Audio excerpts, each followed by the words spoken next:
Hello and welcome back to the channel, friends. I hope you guys are doing absolutely fine. So today in this video I'm going to give you dictation for transcription number 32. The speed of the dictation will be 90 words per minute with a fluctuation of 5 words per minute. The dictation contains 840 words. So the duration of the dictation will be 9 minutes and around 20 seconds.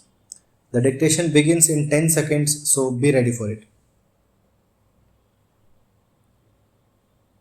5, 4, 3, 2, 1, start.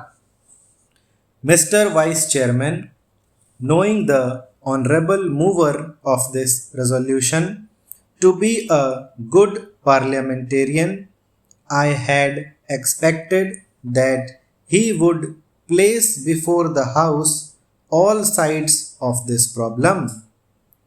I had expected that he would be no less interested in the efficiency and discipline of the administration, no less interested in the public welfare than in the interest of the civil services. But I am sorry to observe that he has taken only one view of the matter, namely the interests of the civil services alone.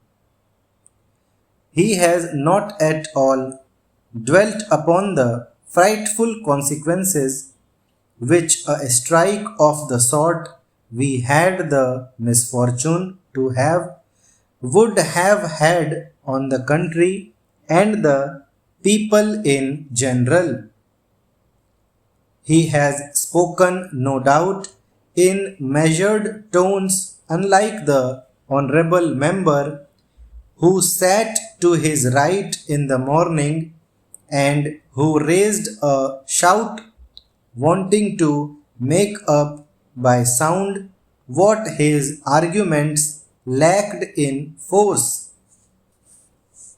I wish to submit to this House that it would be incorrect and it would be imprudent for this House to accept this resolution.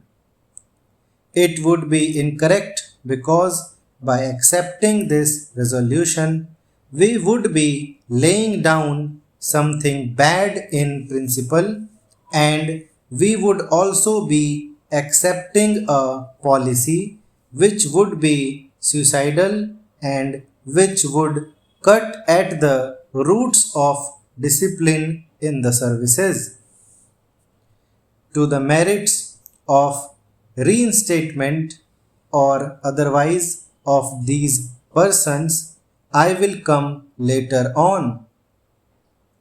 I doubt the very propriety of Parliament going into this matter. Now let us see what has happened.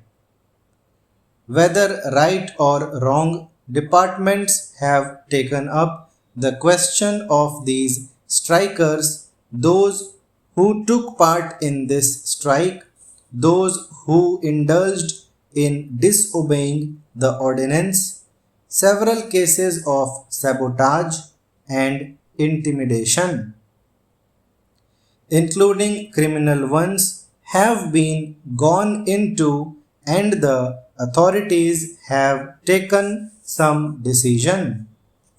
In some cases, the government have taken the decision, and in some cases, the departments have taken the decision. Now, would it be right for Parliament to intervene, to interfere with these decisions? Suppose we do that. Suppose Parliament interfered with the decisions taken by the government or by the heads of departments tomorrow. What face and with what authority can the head of a department extract service from his subordinates? This is the question which the Honorable, the mover must see, and also the other honorable members who have spoken in support of the resolution. Unemployment is mounting up, and we have not been able to generate enough employment opportunities to provide even for those people who are entering the labor market today, perhaps to the extent envisaged during the third plan. The point that I want to make is that it is not quite justifiable to take only one aspect of the third plan period, namely the exigencies of capital mobilization, out of the context of the general economic situation in the country. When we are therefore making this huge tax effort, we will have to apply our mind with equal seriousness, if not more, to see that the income generation in the community is as great as is envisaged, so that the savings and investments could be effected without disturbing unnecessarily the consumption pattern in the community. Whenever there is any tax on corporations, this cry is raised, and this cry is always belied by what the industrialists themselves have claimed to be the sensitive barometer to find out the climate for capital formation. I mean the stock exchanges. This time the stock exchanges have reacted quite favorably to the budget proposals as a whole, which clearly shows that whatever else may be the merit of the present budget proposals, it is certainly not anti-capital. Last year also the stock markets boomed up after the taxation proposals were announced.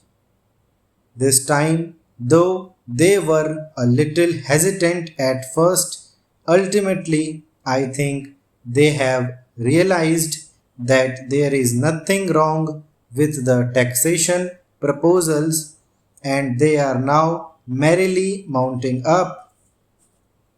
This is quite natural because there are so many benefits and advantages in our economy today that it is not difficult for the corporate sector to absorb a small rise of 5% in the corporation tax, which has been proposed by the Honorable Finance Minister.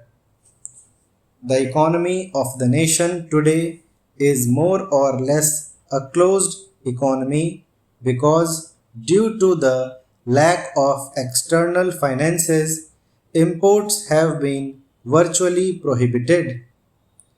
There is a lot of planning in the country which makes risk bearing rather unlikely, and because of the regulation of the economy, internal competition is also not very great. The risk bearing capacity, which is claimed by the industrialists, really forgetting large profits and large yields on their investment, is almost non existent in our economy today. Our markets are expanding very fast, and the money generated is much more than the production of commodities, with the result that there are shortages is almost every commodity. It should not be difficult for the industrialists to absorb the small rise of 5% in the corporate tax. सो इसी के साथ dictation ख़त्म होती है। उम्मीद करता हूँ आप लोगों ने डिक्टेशन अच्छे से लिखा होगा। इस वीडियो का लाइक एम है 10 लाइक्स, जल्दी जल्दी इसको पूरा कर दीजिए।